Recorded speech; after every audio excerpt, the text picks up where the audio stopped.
राधे कृष्णा।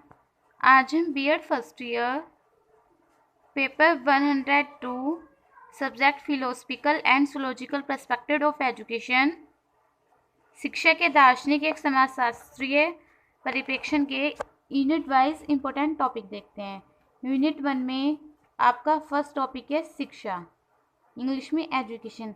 शिक्षा अगर आता है, शिक्षा क्या है, इसमें से ये भी आ सकता है शिक्षा का अर्थ बताइए, शिक्षा की परिभाषा, शिक्षा के कार्य या उद्देश्य, शिक्षा के प्रमुख रूप, शिक्षा की प्रकृति, औपचारिक तथा अनौपचारिक शिक्षा में अंतर, meaning of education, definition of education, aim और function of education, main kinds of education, nature of education, difference between formal and informal.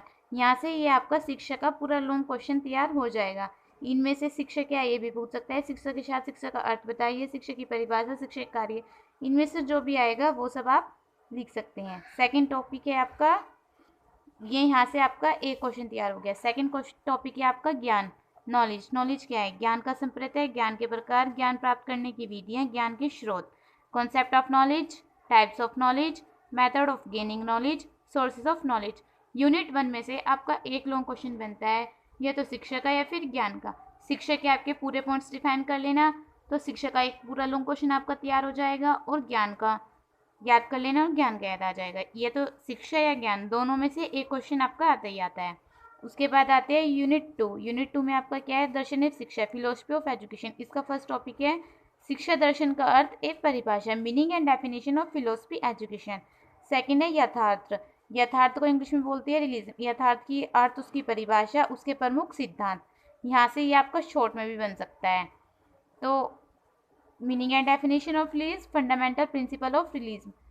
Next topic आता है आपका प्रकृतिवाद, नेचुरलिज्म। प्रकृतिवाद का अर्थ है परिभाषा है, प्रकृतिवाद के प्रमुख सिद्धांत, fundamental principle of naturalism. Long में ऐसे भी आ सकता है, यथार्थवाद और प्रकृतिवाद से आप क्या समझते हैं, यह दोनों में डिफरेंस भी आ सकता है। ये दोनों अलग अलग आपके शॉर्ट्स क्वेश्चन में भी आ सकते हैं। उसके बाद आता है आपका आदर्शवादी, आइडियलिज्म। आदर्शवादी का अर्थ है परिभाषा है, meaning and definition of idealism, आदर्शवादी के प्रमुख सिद्धांत, फंडामेंटल प्रिंसिपल्स ऑफ आइडियलिज्म। उसके बाद आपका नेक्स्ट टॉपिक आता है प्रयोजनवाद। प्रयोजनवाद का अर्थ है परिभाषा है, प्रयोजनवाद के प्रमुख सिद्धांत। चारों भी पूछ सकता है आपसे, कोई भी दो भी पूछ सकता है, कोई भी एक भी पूछ सकता है। इन चारों को आपको तैयार करना है, ये मोस्ट इंपॉर्टेंट टॉपिक है। चारों में डिफरेंस, मानवतावाद भी आ सकता है। मानवतावाद का अर्थ परिभाषा है, मानवतावाद के प्रमुख सिद्धांत। एक क्वेश्चन यहाँ से ये भी बन सकता है, यथार्थवाद, प्रकृतिवाद, आदर्शवाद, प्रयोजनवाद और मानवतावाद में अंतर बताएं। इन सबको आपको अलग अलग प्रिपेयर करना है। यहाँ से आपका शॉर्ट और लॉन्ग दो क्वेश्चन तैयार होंगे। टू में ही आपका एक टॉपिक है वेदांत दर्शन, अद्वैत दर्शन और सांख्य दर्शन। इन तीनों में से कोई भी आपका एक क्वेश्चन आ सकता है। यूनिट थर्ड में आपका फर्स्ट टॉपिक है सामाजिक परिवर्तन, सोशल चेंज। हम कैसे सोशल चेंज कर सकते हैं, समाज को परिवर्तन कर सकते हैं। आधुनिकरण, मॉडर्नाइजेशन या मानव संसार, इनमें से भी सामाजिक परिवर्तन, मानव संसार, इनमें से ज़्यादा इंपॉर्टेंट है। यूनिट 4 में आपका फर्स्ट टॉपिक है गांधी जी का जीवन दर्शन, life philosophy of Mahatma Gandhi. Mahatma Gandhi का आपका पूरा जीवन दर्शन लिखना पड़ेगा अगर आपका लॉन्ग में आया। स्वामी विवेकानंद का शिक्षा दर्शन और जॉन डीवी का दार्शनिक विचार। इन तीनों में से आपका एक क्वेश्चन आता है। फ्रोबेल का आपका क्वेश्चन शॉर्ट में देखने को भी मिल सकता है। और मोनेस्ट्री, दोनों ही फ्रोबेल और मोनेस्ट्री ये आपके दोनों इंपॉर्टेंट टॉपिक हैं। और गांधी जी, स्वामी और जॉन डीवी, इनमें से भी आपका एक क्वेश्चन बन सकता है। यूनिट 5 का आपका टॉपिक है मूल्यों का अर्थ एक परिभाषा। ये शॉर्ट के लिए इंपॉर्टेंट है, लॉन्ग क्वेश्चन यहाँ से थोड़ा कम बनता है।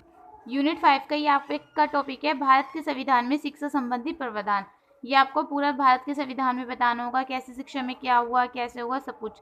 यहाँ से आपका क्वेश्चन लॉन्ग क्वेश्चन में भी बन सकता है। उसके बाद आती है यूनिट 6। यूनिट 6 में आपके दो इंपॉर्टेंट टॉपिक हैं, भावनात्मक एकता और अंतर्राष्ट्रीय बोध। अंतर्राष्ट्रीय बोध मोस्ट इंपॉर्टेंट